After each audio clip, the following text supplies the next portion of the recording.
हुआ। Article 19 freedom की बात करता है, ठीक है। कौन कौन से फ्रीडम की बात करता है उसमें?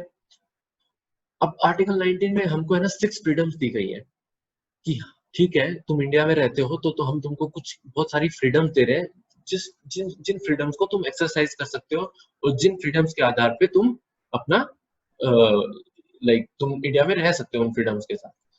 अब वो फ्रीडम्स क्या क्या है, बिल्कुल शॉर्ट में बताऊं तो देखो, freedom of speech and expression, आपके पास पूरा बोलने का अधिकार है, आपके पास जो चाहे आप बोल सकते हो, जहां चाहे रैली कर सकते हो, जो चाहे रैली में बोलना है बोलना चाह सकते हो, लेकिन hidden concept is subject to the reasonable restrictions. Second one is to assemble peacefully and without arms, to form associations, to move freely and throughout any part of India, to reside and settle in any part of the India, to practice any profession or to carry any occupation, trade or business. आपके पास freedom of speech and expression है, आपके पास बोलने का अधिकार है, आप जो चाहे वो बोल सकते हो सब्जेक्ट टू रीजनेबल रेस्ट्रिक्शंस। आप अगर कहीं पे चाहो तो यू कैन असेंबल पीसफुली, आप बिना बंदूक लिए, बिना कोई आर्म्स लिए आप पीसफुली असेंबल हो सकते हो जहां पे आपका मन करे। आपको कोई प्रोसेशन करना है, आपको प्रदर्शन करने हैं, आपको रैली करनी है, आप उसमें असेंबल हो सकते हैं, हमें कोई प्रॉब्लम नहीं है, स्टेट को कोई प्रॉब्लम नहीं है। आप लेकिन बशर्ते आपके पास आर्म्स नहीं होने चाहिए, ठीक है। क्योंकि अगर आप कोई प्रोसेशन में जा रहे हैं and everyone is carrying arms, तो देयर इज अ पॉसिबिलिटी कि वो कुछ क्राइम भी कर सकते हैं, कुछ भी हो सकता है। अगर वो कहते हैं ना, भीड़ उपद्रवी हो जाए, अगर भीड़ उपद्रवी हो जाए और उसके पास आर्म्स होंगे तो फिर तो गलत हो जाएगा ना। तो आप असेंबल हो सकते हो लेकिन आप आर्म्स के साथ असेंबल नहीं हो सकते। इसलिए इलेक्शन से पहले भी जब इलेक्शंस रहते हैं तो हर डिस्ट्रिक्ट के ऑर्डर आ जाते हैं ना, डिस्ट्रिक्ट के वहां से कि अपने अपने जिनके पास जिनकी लाइसेंस रिवॉल्वर है, अपने वो लाइसेंस रिवॉल्वर जो है वो आप जमा करवा दीजिए, आपको इलेक्शन के बाद वापस मिल जाएगी। At the time of election आप नहीं रख सकते, वो इसलिए किया जाता है, ठीक है। कि अगर मींस उस टाइम पे इलेक्शन पे काफी सेंसिटिव टाइम हो जाता है तो उस टाइम पे उसको हटा देते हो कि भाई नहीं ये नहीं रखेंगे। टू फॉर्म एसोसिएशंस और यूनियंस, आप एसोसिएशन बना सकते हैं, आप यूनियन बना सकते हैं, लेकिन वो यूनियन जो है वो ऐसा नहीं होना चाहिए, अगेन रीजनेबल रेस्ट्रिक्शन लग जाती है। वो यूनियन कुछ भी ऐसा नहीं होना चाहिए जो स्टेट के नॉर्म्स के अगेंस्ट हो, ठीक है। जो स्टेट्स के अगेंस्ट माना जाए वैसा आप कोई भी आप वो नहीं बना सकते, यूनियन नहीं बना सकते। अखिल भारतीय मोर्चा इस टाइप से आप बना सकते हैं, लेकिन अखिल भारतीय सरकार उखाड़ो मोर्चा इस टाइप से आप ये सब नहीं बना सकते आप, ठीक है। उसमें आपको रेस्ट्रिक्शंस लग जाएंगे। To move freely throughout the territory of India, मेरे पास आज के दिन अधिकार है कि अभी तो नहीं है लॉकडाउन में ऑब्वियसली, लेकिन मेरे पास अधिकार है कि मैं इंडिया के किसी भी पार्ट में जा सकता हूँ। मैं कहा जहां चाहे मेरा मन करे मैं वहां घूम सकता हूँ। लेकिन हाँ, there are certain protected areas under the government of India. उन प्रोटेक्टेड एरियाज में आपको जाने के लिए गवर्नमेंट की परमिशन रहेगी।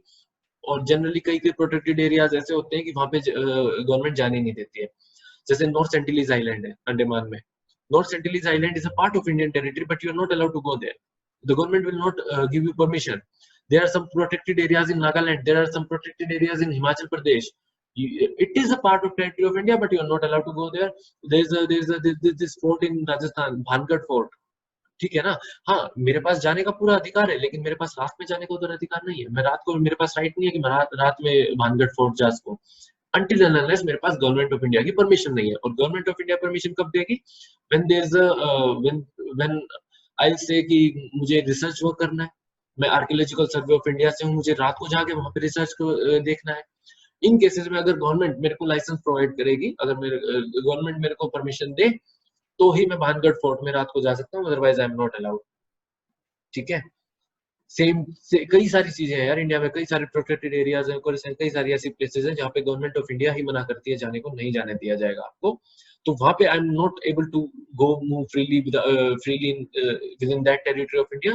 अदरवाइज मैं यहाँ से चाहे मैं तमिलनाडु जाना चाहूँ, महाराष्ट्र जाना चाहूँ, दिल्ली जाना चाहूँ, कहीं भी जाना चाहूँ, दिल्ली में कहीं भी किसी पार्ट में जाना चाहूँ, या फिर मैं मनाली जाना चाहूँ, कहीं पे भी, वो मेरी पूरी मेरे पास, I am free to reside and settle in any part of the territory of India. मेरे पास अगर दिल्ली का डोमिसाइल है तो भी मैं जाके बेंगलोर में रह सकता हूँ, ठीक है। मैं दिल्ली का रहने वाला हूँ, मैं मुंबई का रहने वाला हूँ, तो भी मैं किसी भी पार्ट में जाके, इंडिया के किसी भी पार्ट में जाके फ्रीली रह सकता हूँ। Reside and settle in any part of the territory of India and I can start my business there, I can, समझ रहे हो तुम, ठीक है। टू प्रैक्टिस एनी प्रोफेशन और to carry on any occupation, trade और बिजनेस।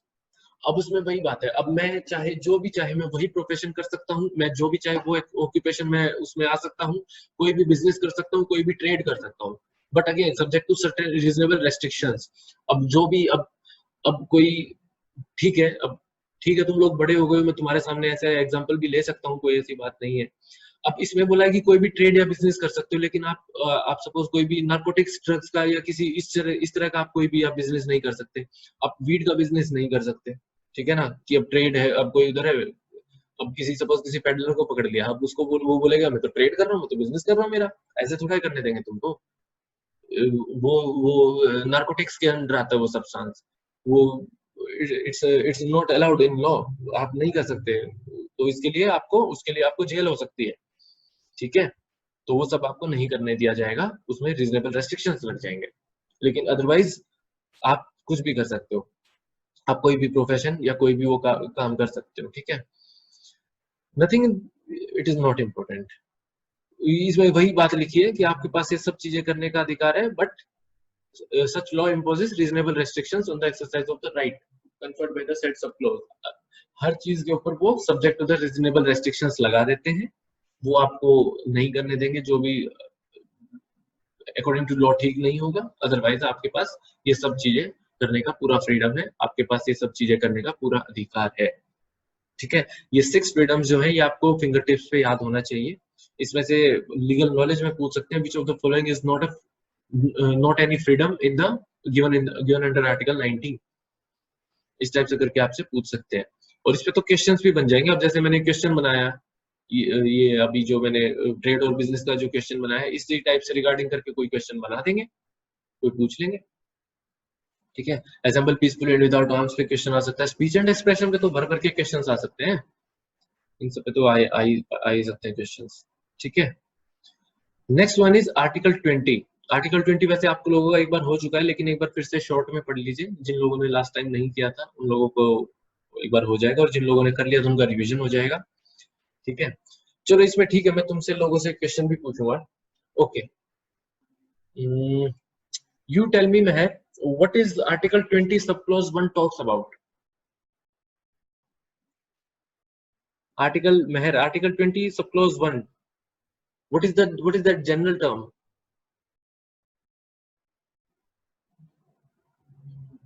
ध्रुव,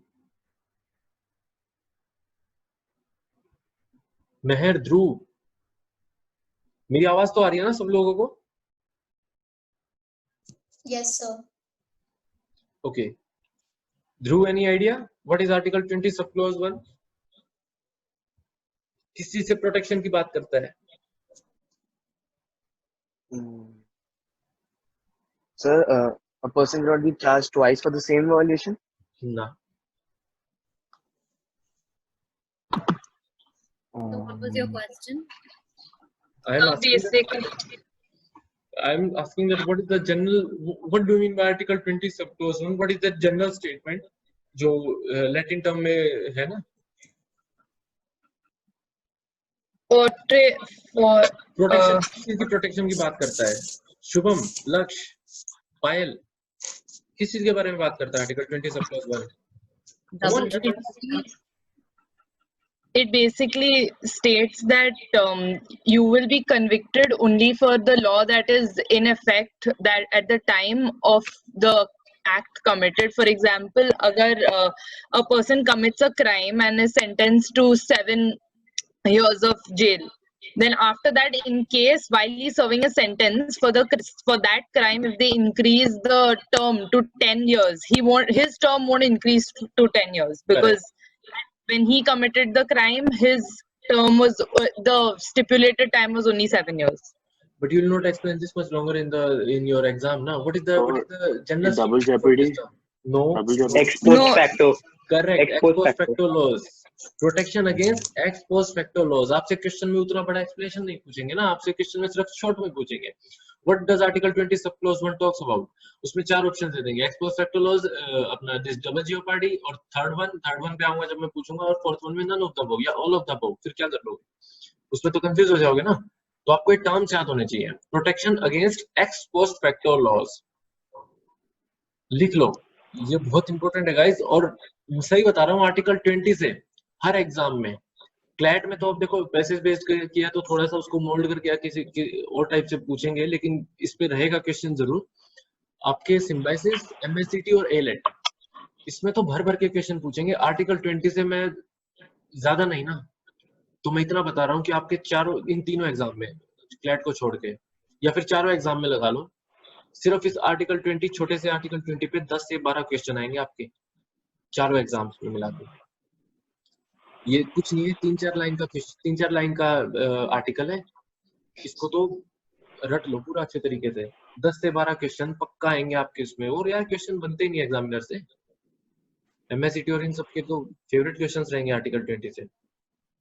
protection against ex post facto laws, protection, ठीक है, इसमें क्या बोला गया है कि ex post facto laws, no person shall be convicted of any offence except for the violation of a law in force at the time of the commission of the act charged as an offense not be subjected to a penalty greater than that which might have been inflicted under the law in force at the time of the commission of the offense।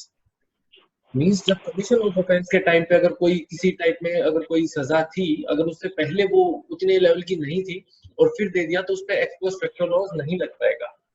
ठीक है, बिल्कुल layman language में समझाऊं, बिल्कुल simple तरीके से देखो, x post facto laws का बिल्कुल बिल्कुल लेमैन लैंग्वेज। आज क्या डेट है? आज है 11 मई।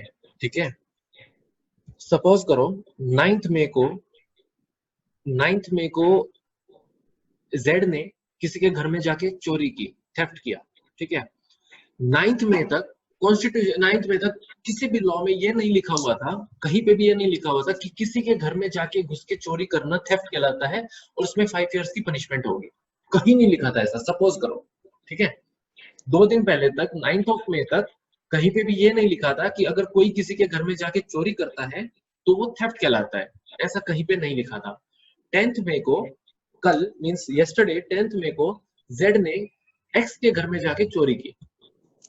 ठीक है, 11 मई को एक्स ने जेड के खिलाफ पुलिस में एफआईआर की और जेड ने कहा कि एक्स जो है कल 10 मई को मेरे घर पे आया था और उसने मेरे घर से चोरी की और ये मेरे घर से एसी एंड फ्रीज उठा के चोरी करके लेके चला गया। 11 मई को पुलिस ने कंप्लेन फाइल किया, 12 को प्रोड्यूस किया गया कोर्ट में। अब उसने क्या बोला कि जनाब मैंने तो जो चोरी की थी, उसके लॉयर बोले कि जनाब मेरे क्लाइंट ने तो जो चोरी की थी वो इसने 9 मई को की थी। अब 9 मई तक इंडिया में कोई ऐसा रूल ही नहीं था कि किसी की सजा, अगर अगर कोई किसी के घर में जाके चोरी करे तो थेफ्ट कहलाएगा, ऐसा कोई रूल लिखा ही नहीं हुआ था 9 मई को। रूल तो बना है मेरे क्लाइंट ने चोरी की है अपना 10 मई। ठीक है, चोरी की है 10 मई को, 9 मई तो ऐसा कोई रूल था ही नहीं। अब तुम चोरी की है 10 मई को, 10 मई को सपोज रूल बनाया और अब तुम कह रहे हो कि my client will be held liable for theft. No, इसमें protection against ex post facto laws लग जाएगा। एग्जाम्पल बताया, इसको सच मत समझना, एग्जाम्पल बताया। ठीक है, ये बोलता है आपका protection against ex post facto laws. Okay, second one is, okay, Kamya, what is article 20 subclause two? Double jeopardy. Double jeopardy, protection against double jeopardy, इसको please elaborate it. So that अगर एक बंदे ने क्राइम किया तो उसको 2 बार पनिशमेंट नहीं हो सकती। करेक्ट। ठीक है, इसमें जो एक लैटिन टर्म है, काफी फेमस लैटिन टर्म, वो क्या है? Anyone guys? Mansi, Mansi any idea? Latin term पक्का पूछेंगे तुमसे, पक्का, किसी न किसी एग्जाम में पक्का आएगा ये। Arnav, what is article 20? Sorry, what is article 20 subclause 2? That's a Double very jeopardy long only, but one. I don't know the Latin term. अच्छा, okay, so Latin term लिख लो। सर आपने लिखवाया भी है, but it's just very long, so I mean, Nemo debet bis vexari pro uno हाँ. ipsum causa।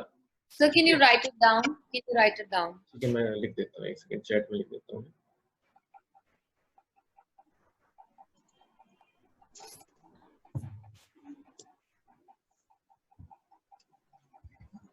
Wait,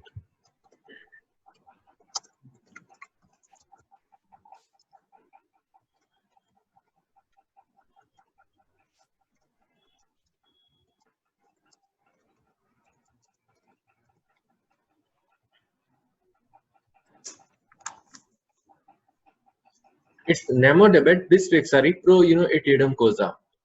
It's a very important Latin term. पक्का आपके exam में कहीं ना कहीं ये पूछेंगे जरूर कि which of the following article relates to the double jeopardy. अब उसमें ये दे देंगे. It didn't come in the chat. Sorry, Yes. It didn't come in the chat. The Latin term. नहीं आया, मैंने तो लिख दिया है. आपने समय प्राइवेटली भी लिखा होगा सोच ये नहीं ये प्राइवेटली गया है. एक सेकेंड, इस संजना को प्राइवेटली गया है. एक सेकेंड अभी आ जाएगा.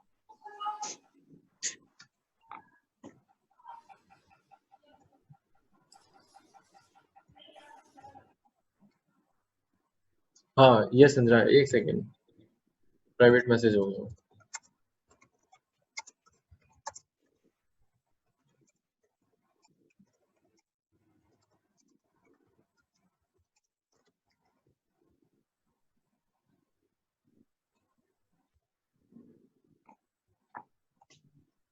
Now it's visible. Yes, sir. Yes, Now. sir. Nemo debet bis vexari pro etidum causa. ठीक है, इसका मतलब क्या है कि no person shall be held twice for the same offense in a single case. ठीक है, बिल्कुल इसको इस टर्म तक रखो. No person shall be held twice for the same offense twice. ठीक है, अब तुम्हारे सामने मैं एक सिचुएशन रखता हूँ. ठीक है, एक सिचुएशन रखता हूँ. ये लिख लिया? Yes, sir. Yes, sir. Okay. Article 20 सब क्लोज 2 का एक काफी फेमस क्वेश्चन भी रहता है लीगल रीजनिंग का, और ये पूछा भी गया है कभी. तो इसमें क्या है, बेसिकली एक सिचुएशन मैं तुम्हारे सामने पुट अप कर रहा हूँ. There is a school in which there is a peon named Ramadin. ठीक है, या कोई भी नाम ले लो. ठीक है, एक पियन है जो स्कूल का पियन है. वो क्या करता है कि देयर इज अ बिजनेसमैन, जिसमें उस स्कूल में उस बिजनेसमैन की बेटी पढ़ती है, girl of 8 years of girl of 8 years. ठीक है, 8 साल की एक बच्ची पढ़ती है, and she is in like जो भी है लगा लो कोई भी क्लास में है. तो जो बिजनेसमैन, उसके जो बिजनेसमैन फादर हैं, both of them, girls mom dad, both of them are working. तो उसके डैड ने क्या बोला स्कूल अथॉरिटीज को और पीएन को बेसिकली, कि मैं जैसे ऑफिस से जब आऊंगा, जैसे जब बच्चों की छुट्टी हो, जब बच्चों का ऑफ हो, अपना स्कूल ऑफ हो जाए, तो 2-3 बजे के आसपास ऑफ हो जाएगा. उसके बाद मैं ऑफिस से आते वक्त 5 बजे मैं अपनी बेटी को स्कूल से पिकअप कर लूंगा, और फिर मैं उसको घर पे ले जाऊंगा. तब तक इसको स्कूल में ही रह के आप इसका होमवर्क ये अपना कर लेगी, और तब तक इसको मेक श्योर रखो कि ये स्कूल प्रीमाइसेस में रखे, और मैं ऑफिस से आते वक्त इसको ले जाया करूंगा. तो स्कूल अथॉरिटीज सेड ओके ठीक है, आप स्कूल में रहेंगे. काफी टीचर्स भी रहते हैं बाद में, लाइक आफ्टर स्कूल आवर्स के बाद थोड़े टीचर्स भी रहते हैं, पीएन तो रहते ही हैं. तो आप इनको कोई बात नहीं, आप इनको शाम को लेके जा सकते हो 5 बजे के आसपास, हमको कोई प्रॉब्लम नहीं है. ठीक है, सिचुएशन क्रिएट कर रहा हूँ मैं. एक दिन क्या हुआ, वो बच्ची जो है वो आके बोली अपने डैड को कि डैड ये जो पीएन है ना, ये मेरे को गलत तरीके से टच करता है, और आई फील वेरी अनकंफर्टेबल, और मेरे को नहीं अच्छा लगता. प्लीज आप मेरे को थोड़ा जल्दी लेने आया करो. ठीक है, या फिर मतलब मेरा स्कूल बस लगवा दिया, जो भी है. उसके डैड ने पहले तो उसको जैसे लेट गो कर दिया कि ठीक है मैं उससे बात कर लूंगा पीएन से, ऐसा वैसा. एक आधी बार थोड़ा बात किया, पीएन को बोला कि ठीक है छोटी बच्ची है, ध्यान रखा करो, इस टाइप से करके, कोई बात नहीं. One unfortunate day what happened, when his dad came to pick the girl, that girl was crying. उसके डैड ने पूछा कि क्या हुआ बेटा, क्या हुआ. तो उसने बताया कि आज पीएन ने मेरे को काफी गलत तरीके से टच किया. ठीक है, and she started crying again. उस केस में क्या हुआ, उसके डैड ने उसी दिन सेम टाइम पे, शाम को 5 बजे सेम टाइम पे जाके पुलिस में एफआईआर करवा दी. ठीक है, पुलिस आई, पुलिस ने पीएन को अरेस्ट कर लिया, and he was sent to jail for 2 years. उसको 2 साल की सजा हो गई. ठीक है, जब वो 2 साल के बाद जब बाहर आया, तो वो स्कूल ज्वाइन करने के लिए आया, तो स्कूल ने बोला कि नहीं हम तुमको निकाल रहे हैं, और स्कूल ने उसको रेस्ट्रिकेट कर दिया. स्कूल ने उसको निकाल दिया, और कि बोला ठीक है, you are now there is no need to like we don't want your services, आप जाइए. और उसने स्कूल को उससे निकाल दिया. उसने जाके कोर्ट में फाइल कर दिया कि ये तो मेरे खिलाफ डबल जियोपार्डी का केस हो गया. So Mansi, you tell me whether it is a case of double jeopardy or not.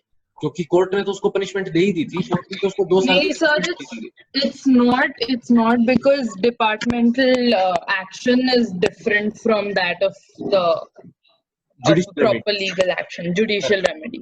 ये करेक्ट।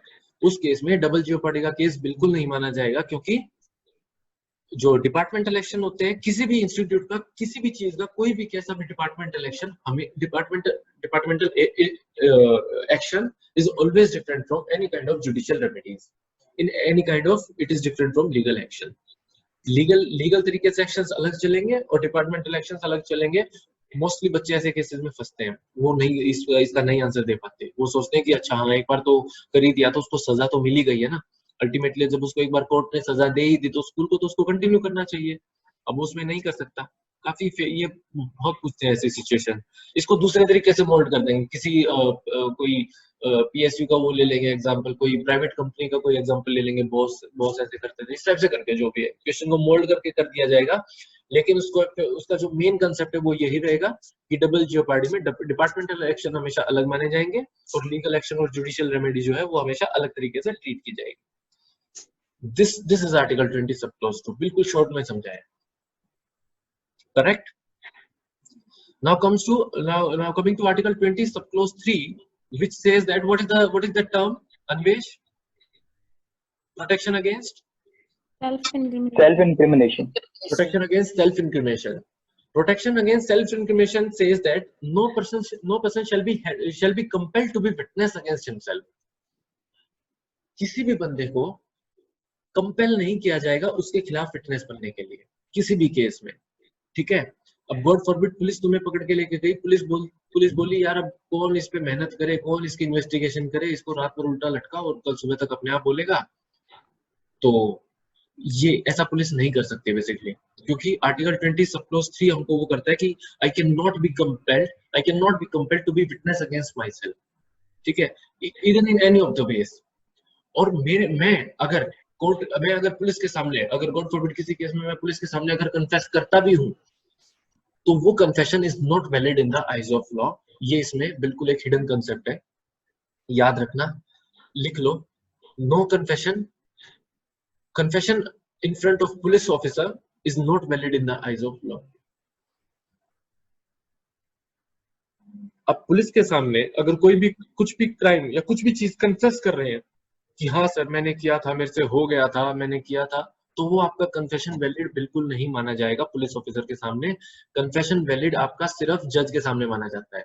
हाँ, अगर पुलिस स्टेशन में अगर जज आए हैं और जज साहब बैठे हुए हैं और फिर तुमने पुलिस के सामने अगर कोई कन्फेस किया और जज साहब सुन रहे हैं, in that case that confession will be valid and admissible in the court of law.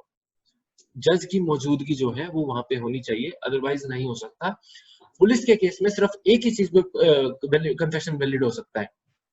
Police के केस में एक ही चीज में सिर्फ कन्फेशन वैलिड हो सकता है जब पुलिस वाला ये बोले, जब सपोज कोई जेड ने कोई क्राइम किया और पुलिस ने आके उसको अरेस्ट कर लिया। जेड सेड दैट कि पुलिस ने पूछा कि हाँ भाई तुमने किया था मर्डर? हाँ सर। जेड सेड हाँ सर मैंने किया था। अभी भी ये वैलिड नहीं है। पुलिस ने बोला कि अच्छा तुमने कहाँ किया था, तुमने कहाँ किया मर्डर? बोला सर नदी के किनारे किया था। Still it is not a valid confession. चाहे पुलिस को जो डेड बॉडी हो वो नदी के पास से मिली हो, बट उसका जो कन्फेशन है वो अभी भी वैलिड नहीं है, ठीक है। पुलिस ने पूछा कि अच्छा तुमने जो मर्डर किया था वो कैसे किया था, लाइक तुमने उसको लाइक शूट किया था या तुमने उसको चाकू से मारा, कैसे मारा? उसने बोला कि सर मैंने चाकू से मारा था। जेड बोला कि सर मैंने चाकू से मारा था। अब still it is not a valid confession, अभी तक वैलिड कन्फेशन नहीं है। बेशक पुलिस को पोस्टमार्टम रिपोर्ट में दिख गया कि हाँ इस बंदे की डेथ जो है, इस बंदे की जो डेथ है वो चाकू से लगने से हुई है, बेशक पुलिस को दिख जाए, लेकिन फिर भी अभी तक कन्फेशन वैलिड नहीं माना जाएगा। पुलिस ने पूछा कि अच्छा ऐसी बात है तो ये बताओ तुम मुझे वो बता सकते हो, जेड से पूछा कि तुम मुझे बता सकते हो कि वो चाकू मिलेगा कहाँ? बोला हाँ सर चलिए अभी मैं बता ही देता हूँ आपको। जेड उसको लेके गया, उसी जगह पे उसी पेड़ के नीचे उसको वो चाकू पड़ा मिला। पुलिस ने वो चाकू बरामद कर लिया, पुलिस ने वो चाकू कॉन्फिस्केट कर लिया, ठीक है, ले लिया।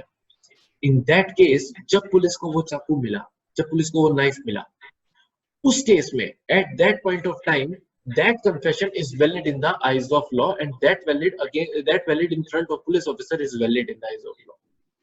क्योंकि इसको अभी सिर्फ इतने तक रखो, कॉलेज में जाओगे तो उसको सर्कमस्टेंशियल एविडेंस और उन सबसे पढ़ोगे, लेकिन वो कन्फेशन जो है वैलिड माना जाएगा। ये सब में इसका इतना हिडन कंसेप्ट है। क्लैट इस लेवल पे नहीं उतरेगा, आपका एलेट इस लेवल पे जा सकता है। क्लैट, एसलेट और एमएससीटी ये लेवल के क्वेश्चन नहीं पूछ सकता है। अगर दिमाग घूमा तो सिर्फ एलेट का घूमेगा और एलेट ऐसे क्वेश्चन पूछ सकता है आपसे। सर डाउट है, बोलो। सर अगर लाइक फॉर एग्जांपल किसने मर्डर किया एंड पुलिस ने उसको नार्को टेस्ट करने के लिए पूछा और उसने वॉलंटरीली एग्री किया, उस टेस्ट से आया कि लाइक हाँ मतलब ये ही इज द कल्प्रिट वगैरह, तो वो क्या एम्बिट के अंडर आएगा, सेल्फ इंक्रिमिनेशन के? नहीं, वो नार्को वाले से बेशक वॉलंटरी करते रहो, इनवॉलंटरी करते रहो, नार्को वार्को डीएनए टेस्ट और नार्को वाले को तो बेसिकली नहीं माना जाता, इट इज नॉट एडमिसिबल। ठीक है, वो केस को स्ट्रॉन्ग करने के लिए आदमी वॉलंटरी करने के लिए करवा देते हैं, लेकिन वो सब फिर डिस्क्रिप्शन ऑफ द कोर्ट पे भी डिपेंड करता है। वो सब अभी उतना अन्वेष उतना डीप मत जाओ, मैं इसलिए बोल रहा था इसको सिर्फ ऊपर से रखूंगा, पूरा डीप नहीं जाऊंगा। उसको एविडेंस एक्ट में जाने दो, उसको एविडेंस एक्ट जब पढ़ के मैं तब करना, अभी मत करो उसको। अभी तुम सिर्फ इतने सिंपल उस पे रहो।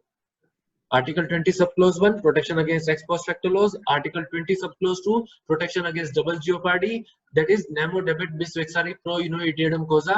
Article 20 subclause 3 is protection against self incrimination, no person shall be compelled to be witness against himself. Correct guys? Understand? Clear हुआ Article 20 दोबारा से? अरे बोल तो दो। Yes. परफेक्ट, ठीक है। ये आपका आर्टिकल 20 बोलता था, आपके ये सारे इंपोर्टेंट कंसेप्ट यहाँ तक थे।